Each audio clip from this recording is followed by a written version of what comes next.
Good morning. It is very peaceful and the sun should be coming up anytime. Thank you for being with me. I'm going to continue with chapter 4, Learning Self-Acceptance.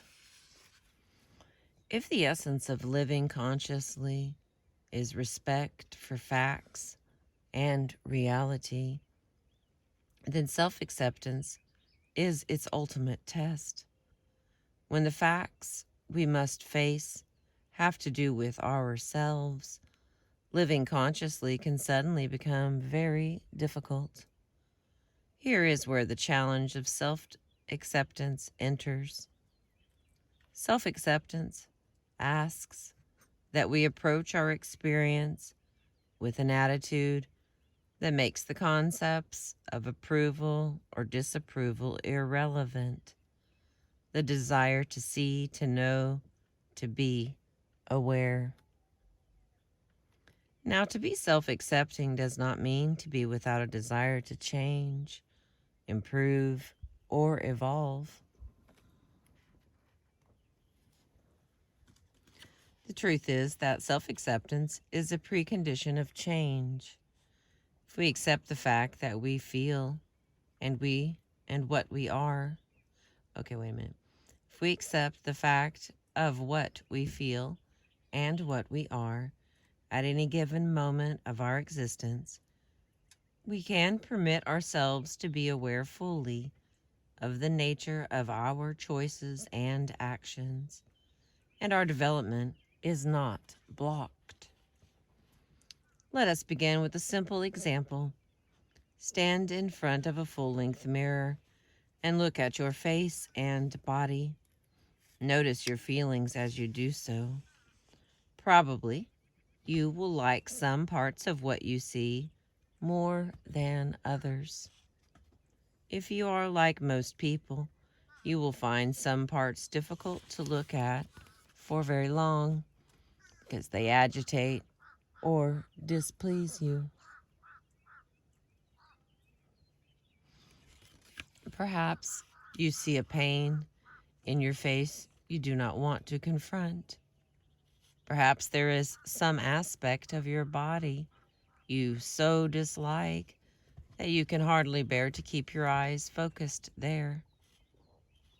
Perhaps you see signs of age and cannot bear to stay connected with the thoughts and emotions those signs evoke.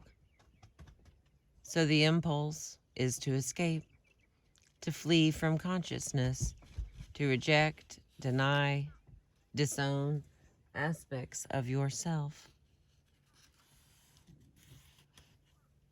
What is it, big boy? You okay? Are you okay? Can you wait just a minute? There's needles. And there's a lot of stickers. I'm sorry for that. Excuse me. The dogs are not believing me about the stickers or the eagles. All right. Can we wait just a minute, please? Can we wait just a minute, please? All right. Hang on just a minute. I won't forget you. Just hang on just a minute, boys. All right. But stay focused on your image in the mirror a few moments longer and experiment with saying to yourself, whatever my defects or imperfections, I accept myself completely and without reservation. Stay focused, breathe deeply, and say this over and over again for a minute or two without rushing the process. Rather, allow yourself to experience fully the meaning of your words. You may find yourself protesting, but I don't like certain things about my body, so how can I accept it completely and without reservation? But remember, accepting does not necessarily mean liking. Accepting does not mean we cannot imagine or wish for changes or improvements. It means experiencing without denial or avoidance that a fact is a fact. In this case, it means accepting that the face and body in the mirror are your face and body, and that they are what they are. If you persist, if you surrender to reality, if you surrender to awareness, which is what accepting ultimately means, you may notice that you have begun to relax a bit and perhaps feel more comfortable with yourself and more real. Even though you may not like or enjoy everything that you see when you look in the mirror, you are still able to say, right now, that's me, and I don't deny the fact, I accept it. That is respect for reality.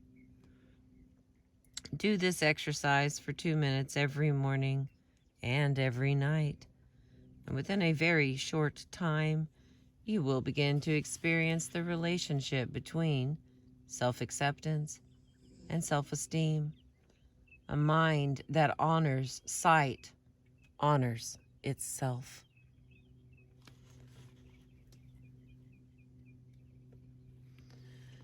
And you will make another important discovery. Not only will you be in a more harmonious relationship to yourself, not only will you grow in self-confidence and self-respect, but if there are aspects of yourself that you do not like and that are within your power to change, you will be more motivated to make the changes once you have accepted the facts as they are now. We are not moved to change those things whose reality we deny. Our self-esteem is not a function of our physical attractiveness, as some people naively imagine, but our willingness or unwillingness to see and accept ourselves does have consequences for self-esteem. Our attitude toward the person we see in the mirror, there goes the eagle. He's coming in on the right. Well, technically he was flying out, but... Okay, our attitude toward the person we see in the mirror is only one example of the issue of self-acceptance. Let us consider others. Suppose you are about to give a talk to a group of people and you are afraid, or you are about to enter a party where you know only a few people and you are feeling insecure or shy.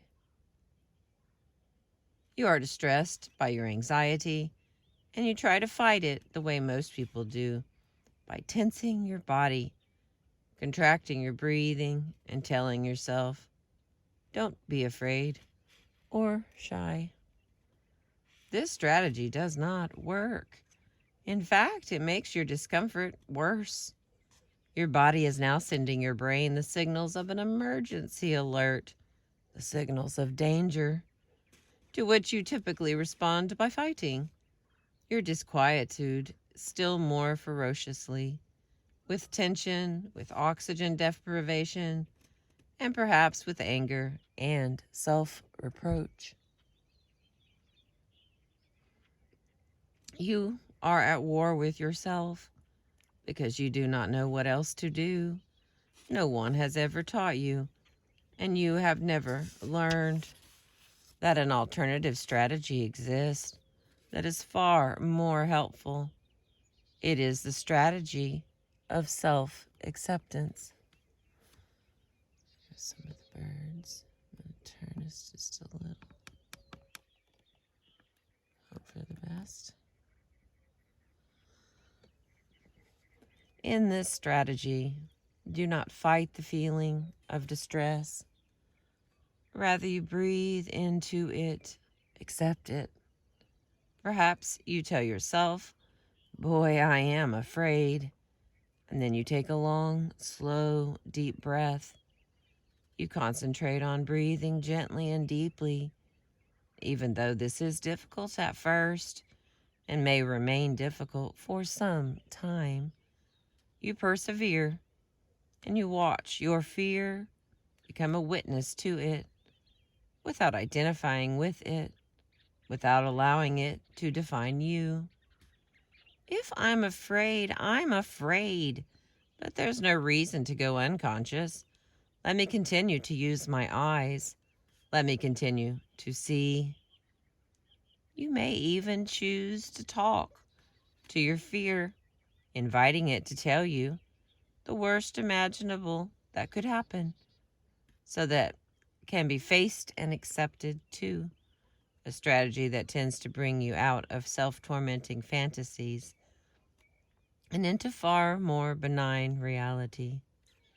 You may become aware of when and how this fear began in you. You may appreciate more deeply that it is groundless, that it is in effect an obsolete response, having no real relevance to the present. By accepting it completely, you may find that you are released from the past into the present. Your fear may not always disappear. Sometimes it will. Sometimes it will only diminish, but you will be relatively more relaxed and freer to act effectively. We are always stronger when we do not, excuse me, we are always stronger when we do not try to fight reality. We cannot make our fear go away by yelling at it, or yelling at ourselves, or indulging in self-rebuke. But if we can open to our experience, stay conscious, and remember that we are larger than any one emotion, we can, at a minimum, begin to transcend unwanted feelings, and often we can dispel them. Since full, sincere acceptance tends, in time, to dissolve negative or unwanted feelings, such as pain, anger, envy, or fear.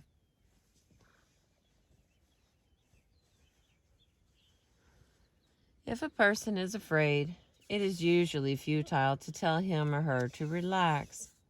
The person does not know how to translate that advice into behavior. But if you speak of gently deepening the breathing, or of imagining what it might feel like not to fight the fear, then you are proposing an actable. That is, something a person can do.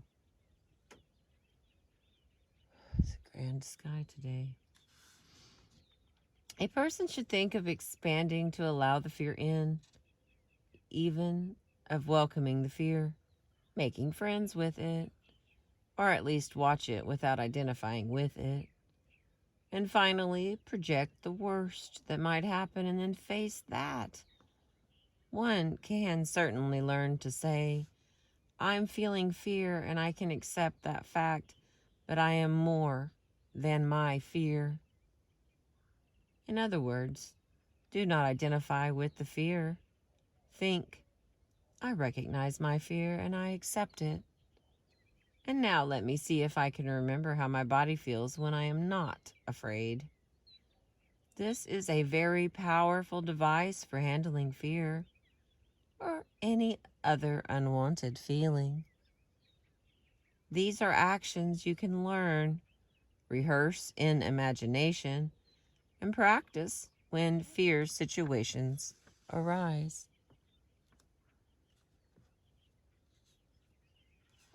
The practice I am describing is appropriate for virtually any fear. It is useful in the dentist's chair, or when preparing to ask for a raise, or when facing a difficult interview, or when having to tell someone painful information, or when grappling with fears of rejection or abandonment. When you learn to accept fear, you cease making a catastrophe of it. Then it ceases to be your master. You are no longer tortured by fantasies that may bear little or no relation to reality. You are free to see people and situations as they are. You feel more efficacious. You feel better. You feel more in control of your life. Self-confidence and self-respect rise. Self-esteem rises through this process, even when fears are not the product of irrational fantasies, but in fact the particular reality you have to confront is dreadful. I had a good friend who, some years ago, was hit by devastating cancer. At the time, I thought her bravery in coping with it was extraordinary. I remember a day visiting her in the hospital, and she told me this story. Her doctors had told her radiation therapy was necessary. The prospect terrified her. She asked if she could go to the radiation room for a few minutes each day for 3 days before treatment began. "I just want to look at the machine," she told her doctors. "Make friends with it, then I'll be ready. I won't be afraid," she said to me. I just sat looking at the machine, accepting it, accepting my situation, and meditating on the fact that the machine existed to help me. It made the treatment so much easier. Eventually, she died, but I will never forget her sincerity and her dignity. Her serenity and her dignity. She knew how to value herself. It is as beautiful an illustration of the principle of acceptance as I have ever seen. Take a few minutes to contemplate some feelings or emotions of yours that it is not easy for you to face. Insecurity, pain, envy, rage, sorrow, humiliation, fear. When you isolate the feeling, see if you can bring it into clearer focus, perhaps by thinking of or imagining whatever typically evokes it. Then breathe into the feeling, as if opening your body to it. Imagine what it would feel like not to resist this feeling, but to accept it fully. Explore that experience. Take your time.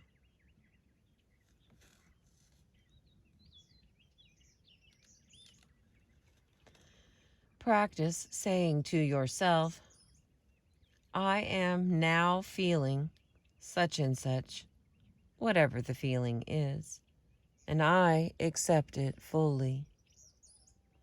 At first, this may be difficult. You may find that you tense your body in protest, but persevere. Concentrate on your breathing. Think of giving your muscles permission to let go of their tension. Remind yourself, a fact is a fact. That which is, is. If the feeling exists, it exists. Keep contemplating the feeling. Think of allowing the feeling to be there, rather than trying to wish or will it out of existence. You may find it useful, as I have, to tell yourself, "I am now exploring the world of fear or pain, or envy or confusion or whatever." In so doing, you will be exploring the world of self-acceptance. I was once in a physician's office where I had to take a series of rather painful injections. In response to the shock and pain of the first needle, I stopped breathing and contracted my whole body, as if to hold off an invading army. But of course, tensing my muscles made penetration more difficult, and therefore made the experience more painful. My wife, Devers, who was in the office receiving the same injections, noticed this and said to me, As you feel the needle touch your skin, breathe in as if drawing the needle in with your breath. Imagine that you are welcoming the needle. I immediately realized that this is precisely what I teach people to do with emotions. So I did what she proposed, and the needle entered with almost no discomfort. I accepted the needle and any attendant feelings rather than treat them as adversaries. That's interesting. That was very, very interesting. I've known a lot of people who are needle phobic, and they never suggest that. So, all right, let's see where we're at. I think I'm going to stop right there, and then I'll pick up with, no, if I stop there, I'll have to reread it. So let's go on a little bit more. This strategy is very familiar, of course, to athletes and dancers whose work requires them to ride with pain rather than convulse against it. And the Lamaze breathing exercises taught to pregnant women for controlling and easing pain, anxiety, and body reactions embody precisely the principle we are considering here.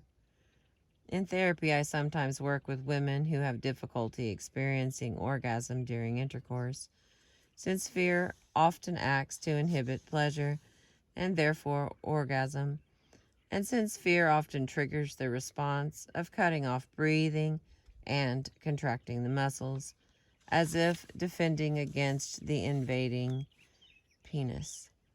I teach women to reverse this process. Women learn to breathe in as the penis enters, to accept the penis.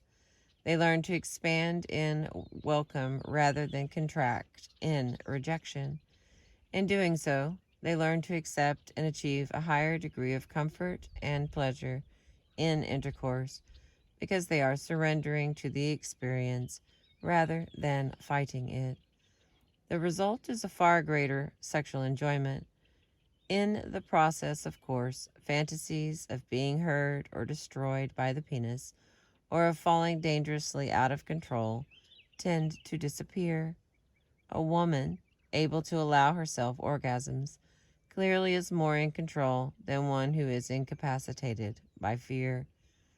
The point is, acceptance releases us into reality. The principle we need to remember remains the same whether it is fear or pleasure we are contracting against. Do not be in an adversarial relationship to your own experience.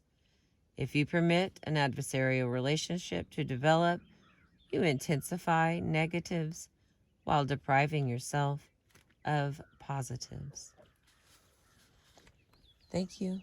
I appreciate you letting me read How to Raise Your Self-Esteem by Nathaniel Brandon. Thank you for being with me this morning.